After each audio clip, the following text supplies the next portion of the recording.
bienvenue dans cette nouvelle vidéo. Je suis très heureuse de vous retrouver aujourd'hui pour faire un petit point lecture sur les derniers livres que j'ai lus en 2023. Donc, et bien sur le mois de décembre 2023. J'ai lu 7 livres au mois de décembre, ce qui est plutôt bien. Je suis assez contente de moi, voilà.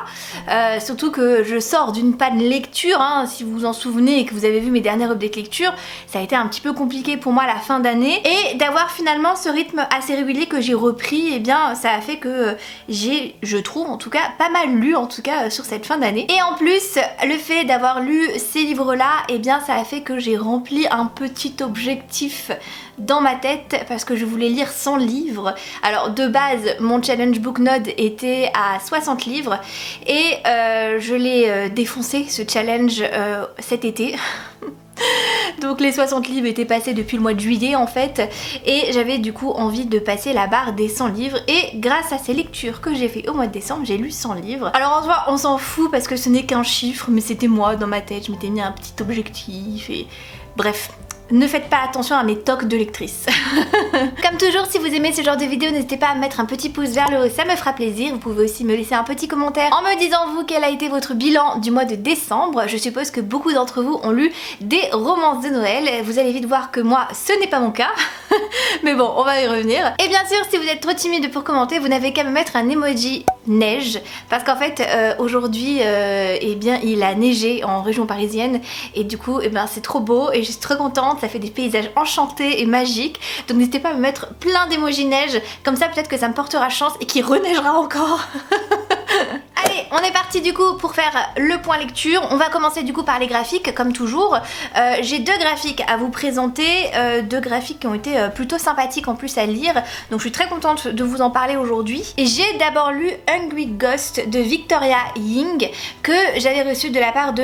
Hachette. Vous savez que Hachette maintenant fait de plus en plus de graphiques et c'est vrai que je m'y intéresse assez parce que c'est souvent sur des sujets très diversifiés et ça m'intéresse en fait, voilà, très honnêtement. Et ce petit graphique là ne fait pas exception à la règle puisque là on va parler des troubles alimentaires et alors je ne suis pas concernée en fait par rapport à ça. Je sais ce que c'est bien sûr, j'ai des amis qui ont déjà été concernés mais je n'ai jamais été personnellement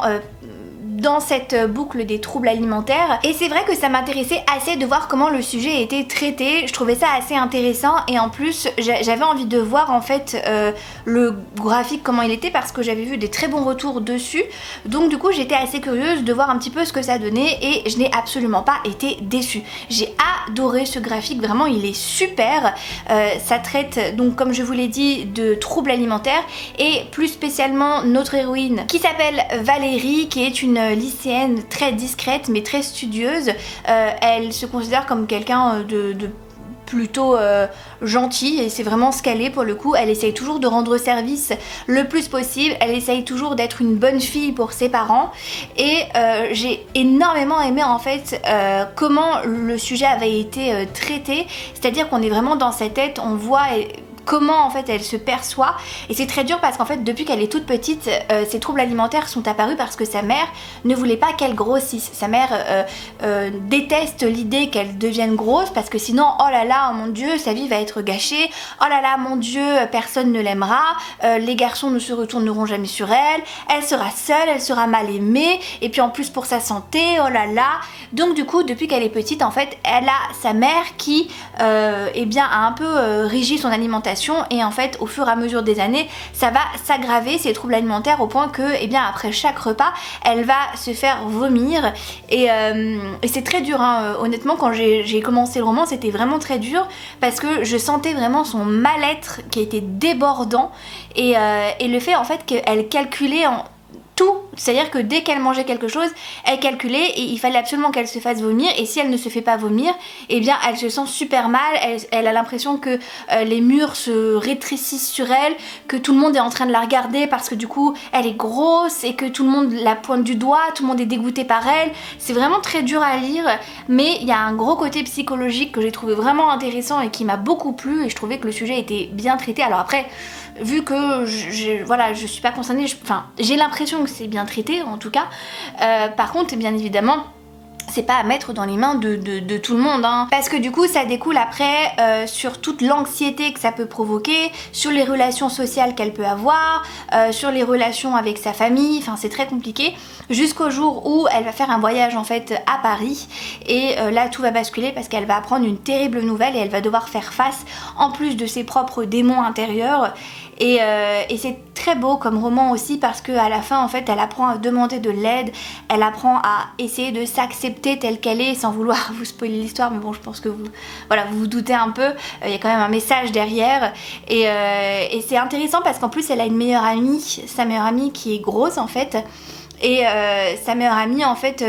attire tous les regards, c'est quelqu'un de très jovial, qui est super bien dans sa peau, qui a aucun problème avec son poids et Valérie elle comprend pas en fait, elle l'adore, elle la trouve géniale mais elle comprend pas parce que du coup c'est pas sa façon d'être, c'est pas la façon dont elle a été éduquée et du coup c'est vrai qu'il y a plein de choses qu'elle comprend pas et sur la fin en fait il y a beaucoup de déclics qui se font et j'ai trouvé ça vraiment très très beau. Son amitié aussi avec sa meilleure amie est très belle, il y a beaucoup de pardon entre elles, enfin et vraiment c'était un très beau roman et j'ai vraiment été très touchée par ce livre. Dans un tout autre registre au niveau graphique, j'ai lu du coup Paix à mon âme de Sweeney Boo. Alors là c'est plus un graphique que je vous conseillerais de lire durant la période d'Halloween, mais moi je l'ai reçu à Noël et du coup j'avais très envie de le lire. Depuis qu'il était sorti il me faisait vraiment de l'œil.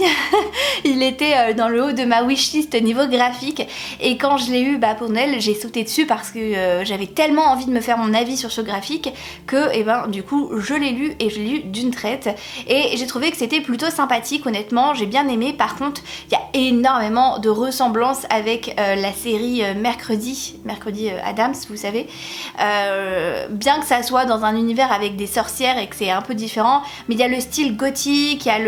il y a cette espèce d'enquête aussi et je sais pas, ça m'a beaucoup rappelé Mercredi. C'était pas dérangeant parce que du coup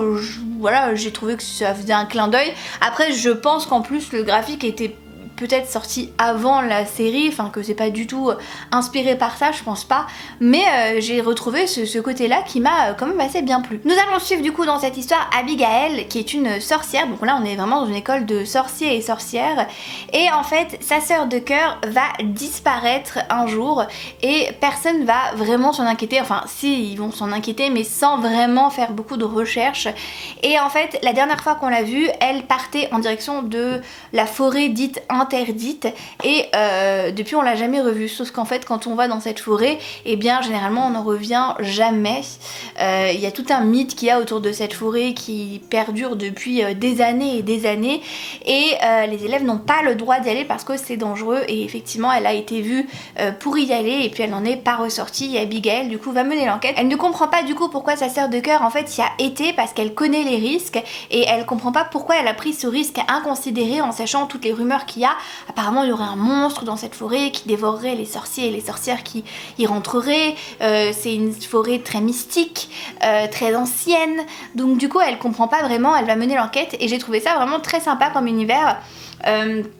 C'est beaucoup plus complet d'ailleurs que ce que je pensais, l'univers est vraiment allé très loin dans les personnages, dans la magie, dans l'histoire aussi, dans les intrigues et j'ai vraiment pas vu venir la fin, je me suis juste laissée complètement porter par le graphique et j'ai passé un excellent moment. Après je l'ai lu en plein milieu de la période de Noël donc c'était pas vraiment l'idéal encore une fois, mais c'était pas dérangeant parce que l'histoire est vraiment très prenante et je pense qu'une fois qu'on a l'idée dedans c'est assez addictif, les pages se tournent toutes seules. Et en plus le style graphique je l'ai adoré, j'ai trouvé ça magnifique, les illustrations sont sublimissimes donc voilà, je sais pas si vous l'avez déjà lu ou si vous l'avez peut-être lu même durant Halloween, mais vraiment c'est un graphique que je vous recommande parce que j'ai passé un très bon moment avec. Nous allons passer aux livres et je vais commencer par deux livres qui sont des relectures, vous le savez sûrement si vous suivez mes vidéos, j'ai fait en fait une relecture de toute la saga ACOTAR sur cette fin d'année et du coup et bien en décembre j'ai lu le tome 3.5 qui s'appelle Un palais de glace et de lumière et le tome 3 aussi qui s'appelle du coup Un palais de cendres et de ruines de Sarah Jimas. J'ai pas grand chose à dire puisque c'est des relectures en fait, c'est ma saga préférée au monde et j'adore lire ces livres là, c'est vraiment ma saga chouchou et à chaque fois que je la relis je me sens trop bien, c'est un univers où vraiment j'adore les personnages, il y a vraiment un trope avec toute toute une bande d'amis qui se considèrent comme une famille, il y a une histoire de romance, il y a des faées, il y a de la magie, il y a une guerre, c'est trop bien et en plus j'adore lire le tome 3.5 durant la période de Noël et d'ailleurs c'est ce que j'ai fait parce que ça se passe dans le livre en plein milieu de Noël en fait et c'est vraiment trop stylé, j'aime trop ce tome doudou. Pour moi le tome 3.5 c'est le roman doudou de toute la saga, c'est une pause en fait après tout ce qui s'est passé on va dire et j'adore, c'est trop une saga précieuse. Pour vous refaire un peu le résumé, nous allons suivre dans le tome 1 Fer qui est une jeune humaine qui vit du coup avec ses semblables dans le sud de Pirtan et en fait il y a un mur qui sépare le sud du reste du continent et le reste du continent en fait c'est le territoire des Fae et c'est un territoire de magie où les humains n'ont pas le droit d'y aller. De toute façon il y a un mur magique qui sépare ces deux territoires qui ont été en guerre pendant très longtemps et un jour en fait Fer va abattre un énorme loup parce que sa famille est affamée en fait et ils sont très pauvres, ils vivent dans une chaumière qui s'écroule, qui tombe en ruine, ils n'ont pas du tout de quoi manger donc c'est Fer vraiment qui va faire en sorte que sa famille ne manque de rien. Et en fait en tuant ce loup, ce qu'elle ne va pas savoir tout de suite, c'est qu'elle va déclencher des éléments parce que ce n'était pas un simple loup, en fait c'était un fae qui avait pris une forme de loup et qui s'était aventuré sur le territoire humain et en fait à cause de ça et du fait qu'elle les tuait et qui c'est interdit en fait de tuer des fae, et bien un monstre redoutable va venir l'emporter chez elle et du coup on va suivre ses aventures puisqu'elle va traverser le mur et vivre avec les fae et elle va voir qu'il y a beaucoup d'intrigues et surtout qu'il y a une menace constante sur tous les territoires des Fae qui semble imminente et qui risque d'envahir aussi les terres des humains. Voilà, bien évidemment, coup de cœur et je vous invite à lire cette saga parce qu'elle est génialissime. On va passer à un tome 2 que j'ai lu en lecture commune avec mes petits pattes adorés d'amour que j'aime. Il s'agit du coup du tome 2 de Guild de Marissa Meyer. Nous avions lu avec mes petits pattes le tome 1 au mois de juin, d'ailleurs je crois que c'était la première lecture commune que j'ai faisais avec mes petits pattes tout chou. Et du coup on a lu le tome 2 puisqu'il sortait au mois de décembre, je crois début décembre ou fin novembre, je sais plus trop. Donc on s'est dit que c'était l'occasion de terminer cette duologie, comme ça au moins c'était fait et on n'en parlait plus. Et pour être tout à fait franche avec vous, autant le tome 1 j'avais été un peu mitigée, je trouvais qu'il y avait énormément de problèmes de rythme dans le tome 1, que ça se suivait pas très bien, qu'il y avait des chapitres où c'était bourré d'action, c'était hyper intéressant et par contre il y avait des chapitres où on s'ennuyait, où c'était lent et c'était vraiment pas terrible. Et pour rappel c'est une histoire en fait qui est une réécriture de contes de fées, c'est un peu une grande spécialité de Marissa Meyer et c'est dans ce registre là que je l'adore puisque les chroniques lunaires qu'elle a écrites et ma saga chouchou aussi d'amour que j'adore et c'est une réécriture en fait de plein de contes. Donc on a Cendrillon, on a Réponse, Blanche-Neige, on a Le Petit Chaperon Rouge, bref c'est vraiment une super saga de science-fiction et que j'ai beaucoup aimé et du coup j'en attendais énormément de la part de Marissa Meyer pour cette réécriture qui va être basée sur le nain Tracassin, donc Rumpelstiltskin en version anglaise. J'arrive bien à le dire maintenant à force de vous en parler. Et du coup dans le tome 1 on suivait Serilda qui avait été maudit par un dieu qui avait la faculté en fait de raconter des histoires et ces histoires en fait elle les puisait en elle savait pas trop comment ça fonctionnait mais souvent c'est des histoires un peu abracadabresques j'ai envie de dire et du coup elle est pas très bien considérée dans le village où elle vit parce que on l'a dit maudite, on dit que c'est une menteuse, on dit qu'elle raconte des histoires etc. Elle est pas très bien vue mais par contre elle est adorée des enfants et elle adore les enfants donc ça tombe très bien. Et un jour le roi des aulmes va venir en plein milieu de la nuit parce qu'il est en pleine partie de chasse et il va s'en prendre plus ou moins à Serilda parce qu'elle a eu l'audace de cacher des filles de mousse je crois, c'est une espèce des espèces de nymphes en fait, des espèces de créatures mystiques qui vivent dans la forêt, qui protègent la forêt etc. Et en fait le roi des aulmes c'est un grand méchant, vraiment un grand méchant, un démon en fait qui a réussi à s'échapper fut un temps des enfers et qui depuis règne un petit peu en maître à chaque pleine lune et qui fait de la chasse en fait et il chasse les créatures mystiques, et etc., etc. Il chasse aussi des humains, enfin il chasse un petit peu tout. Et en fait Serylda a protégé ces deux filles-là et elle va mentir au roi des Aulmes et du coup ce mensonge va lui coûter une tonne d'aventures et une tonne d'ennuis, la pauvre. Elle est vraiment pas au bout de ses surprises. Et du coup dans ce tome 2 on continue de suivre ses aventures et j'ai trouvé, comme je vous disais, le tome 2 beaucoup plus sympathique, beaucoup plus dynamique. J'ai vraiment beaucoup plus aimé le tome 2 que le tome 1 et ça m'a fait du bien. Du coup j'ai été vraiment très contente de retourner dans l'univers. J'étais vraiment très contente de savoir ce qui allait arriver à Serylda, de suivre ses aventures parce que franchement la fin du tome 1 était incroyable. Je m'y attendais absolument pas, mais si vous connaissez un petit peu le conte du nain Tracassin, je pense que voilà, vous pouvez un peu vous douter de l'histoire. Moi je la connaissais pas vraiment en fait. Comme je vous le disais, la seule histoire du nain Tracassin que je connaissais, c'est dans la série Once Upon a Time et c'est pas vraiment ressemblant au vrai conte, on va dire. Donc du coup c'est vrai que là c'était un peu une découverte. C'est très inspiré d'un conte allemand, enfin c'est un conte allemand. Donc du coup on retrouve énormément de petits clins d'œil sur la nourriture allemande, les traditions allemandes, la façon de se coiffer, etc. Et je trouvais que c'était très bien fait de la part de Marissa Meyer. C'était un vrai clin d'œil qui était très agréable à suivre. Et dans le tome 2, on conclut les aventures de Serylda et j'ai bien aimé. Voilà, alors je sais que c'est pas le cas de tous mes pattes-pattes, il y en a beaucoup qui se sont encore ennuyés et qui n'ont pas forcément accroché avec les personnages. Moi ce n'était pas mon cas, j'ai vraiment bien aimé les personnages, j'ai bien aimé aussi la manière dont tournait l'histoire, je me suis pas ennuyée. Et c'est bien là l'essentiel, j'ai envie de vous dire. Alors après c'est pas du tout un coup de cœur, c'est pas du tout au même niveau que Les Chroniques Lunaires ou même Heartless qui est un livre de la même autrice qui est une réécriture sur la Reine de Cœur. C'est pas du tout à ce niveau là, mais c'était quand même très sympa. Après voilà, c'est vrai qu'en sachant Les Chroniques Lunaires comment c'était génialissime,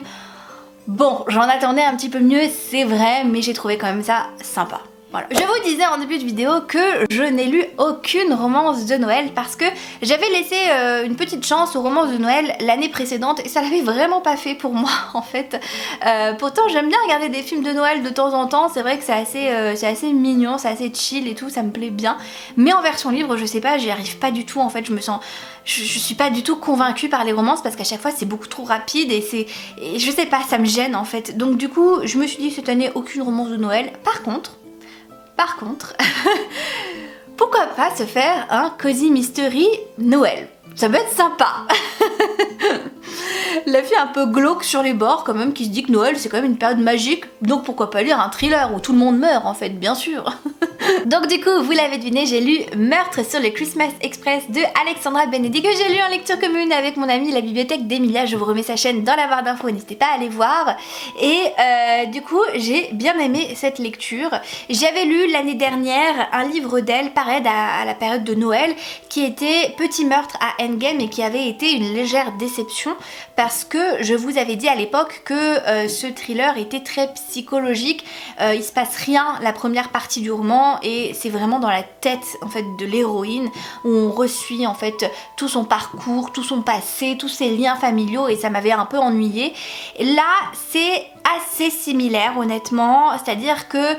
on va vraiment avoir le début de l'histoire, le début des meurtres, si vous voulez vraiment tout savoir, au milieu du roman. Donc il y a vraiment une première partie très introductive, mais ça m'a un peu plus plu parce que j'ai trouvé que le personnage principal était beaucoup plus intéressant si vous voulez. En l'occurrence, on va suivre Rose qui est une détective de police qui vient d'être mise à la retraite et elle s'apprête du coup à rejoindre sa fille qui est sur le point d'accoucher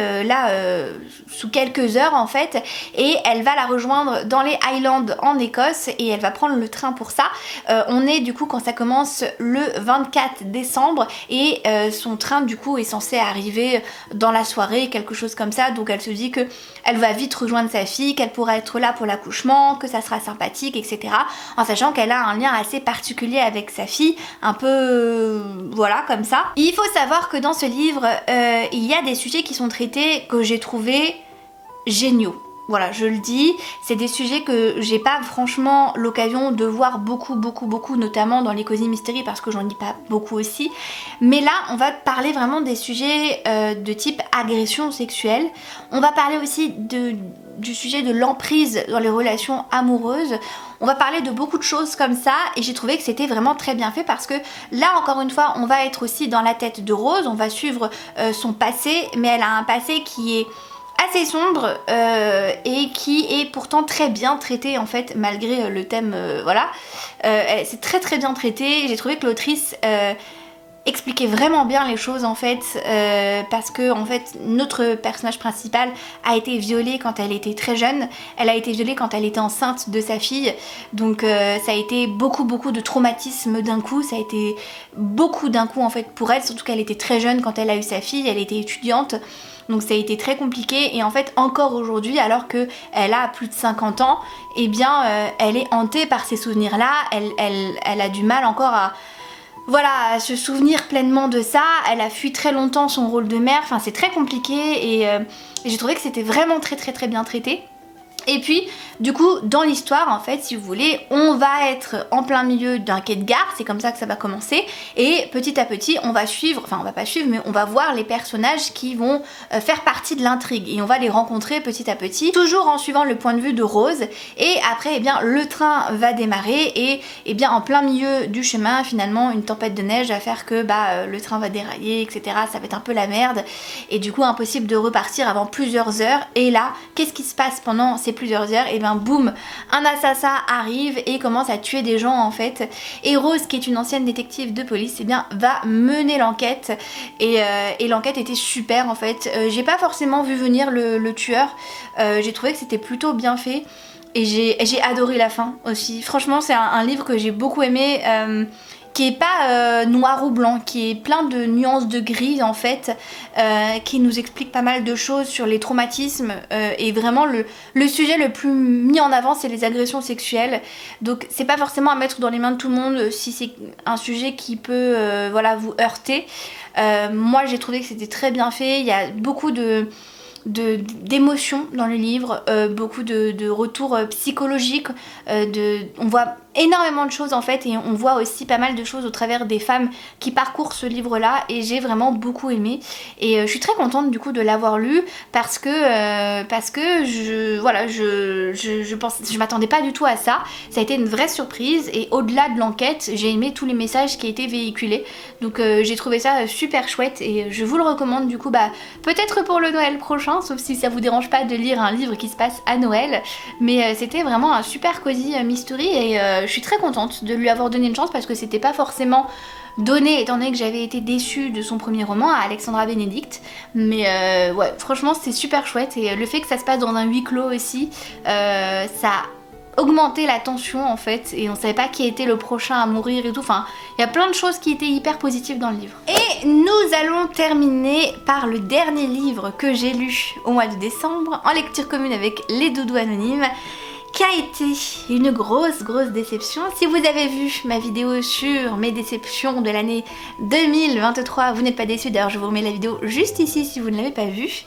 Et il s'agit du coup de Babel de R.F. Kuang. Donc c'est une belle bricasse hein, comme vous pouvez le constater, c'est quand même une sacrée brique qui m'a pris longtemps à être lue, enfin une bonne partie du mois de décembre hein, parce que j'ai pris mon temps, honnêtement j'ai pris mon temps en lisant ce livre, j'avais pas envie de mettre le pression, je savais que l'univers était dense, que ça allait être un petit peu compliqué à tout comprendre etc. Et ce fut le cas, c'est vrai que ce fut le cas, j'ai mis beaucoup de temps à comprendre l'univers, j'ai trouvé que c'était très riche, très recherché comme univers, j'ai beaucoup aimé la plume de l'autrice, mais l'histoire malheureusement ça ne l'a pas fait pour moi. Malheureusement. On est dans les années 1800 et un jeune orphelin chinois qui s'appelle Robin, enfin qui va être renommé Robin, va être recueilli en fait par un professeur éminent de Londres et ce jeune orphelin en fait va être ramené à Londres avec lui où il va poursuivre en fait une éducation plutôt noble en fait, hein, j'ai envie de dire assez riche, et en fait eh bien son nouveau tuteur, hein, ce jeune professeur, eh bien va le prendre sous son aile et va lui dire que eh bien il a besoin de lui, de sa langue, parce qu'en fait Robin du coup parle forcément très bien chinois et en fait dans cet univers là les langues sont très importantes parce qu'elles sont si vous voulez la matière première pour faire fonctionner une certaine magie qui est recourue avec de l'argent, pas monétaire mais vraiment l'argent pur en fait. Et en fait les barres d'argent peuvent avoir beaucoup d'impact dans la société actuelle dans les années 1800. Elles peuvent du coup... qu'est-ce que je peux vous donner comme exemple? Elles peuvent permettre à se défendre, elles peuvent permettre à, si vous les mettez sur un train ou un chariot, que sais-je, d'aller beaucoup plus vite en fonction de l'utilisation que vous faites. En fait, il suffit d'avoir une barre d'argent, de dire ce que vous voulez dans une langue, et en fait la barre d'argent, eh bien, prend cette magie dans la langue que vous utilisez, et moins la langue est courante et moins utilisée, et bien plus la magie, en fait, si vous voulez, est beaucoup plus stable et beaucoup plus dominante et plus longue, si vous voulez, sur la manière d'être. Et donc du coup forcément, eh bien en Angleterre, le chinois n'est pas vraiment utilisé, vous vous en doutez. On utilise beaucoup l'anglais, le français, le grec ou le latin, mais les langues comme le chinois, l'arabe, l'hindoui, toutes ces langues-là en fait qui viennent des colonies, si vous voulez, n'est pas vraiment utilisée. Et donc du coup, à cette époque du siècle-là, c'est des langues qui vont assurer le futur de cette magie et qui du coup sont hyper importantes. Donc du coup, ce professeur savait très bien ce qu'il faisait en adoptant Robin et en le prenant sous son aile. Et du coup, il va lui dire maintenant, c'est ça ta voie, c'est ce que tu vas faire, tu vas être traducteur, tu vas travailler très dur, tu vas être du coup ensuite incorporé à l'académie d'Oxford, à la tour de Babel, pour devenir traducteur et du coup eh bien faire en sorte que l'argent eh bien du coup perdure, etc. Sauf que c'est un roman beaucoup plus compliqué que ce que l'on peut penser. Nous allons suivre pourtant Robin depuis qu'il est tout petit et on va voir un petit peu son éducation, on va le voir évoluer à travers le temps jusqu'à son admission en fait dans cette académie de Babel, cette grande tour de Babel où du coup la langue est primordiale si vous voulez, et on va suivre ces années même de faculté en fait, si vous voulez. Il y a 4 années, je crois, 4 ou 5 années, et on va les suivre toutes et on va voir son évolution en fait de la première jusqu'à la dernière année. Et il y a beaucoup de sujets qui sont mis en avant que j'ai trouvé très important, le racisme notamment. Alors là c'est un truc voilà, les colonies, forcément à cette époque du siècle là, les colonies sont chose courante, l'Angleterre est la première puissance mondiale, il y a beaucoup d'injustices, du coup les gens de couleur sont très mal vus, sont exploités. Officiellement l'esclavage n'existe plus, mais c'est beaucoup plus compliqué que ce qu'on pourrait penser. Enfin il y a beaucoup de sujets qui sont traités et j'ai pas accroché. Malgré les sujets que j'ai trouvé super importants, super intéressants, en fait j'ai pas du tout accroché à l'univers, j'ai pas accroché à l'histoire, je savais pas trop où on allait aller honnêtement. Je me laissais complètement embarquer, je voyais pas du tout où l'autrice voulait aller, je trouvais qu'il y avait pas d'enjeu. Alors il y a les messages effectivement par rapport au racisme, mais je trouvais qu'en fait son roman au niveau des bases, il n'y avait pas ce que j'attendais en fait, parce que finalement l'objectif de Robin c'est quoi ?